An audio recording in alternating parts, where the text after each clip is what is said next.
The shield 2014 সালে,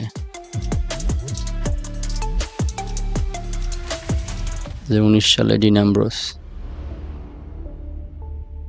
ও ব্যাপারটা হয়েছে 23 সালে, বলতেছি 1 মিনিট।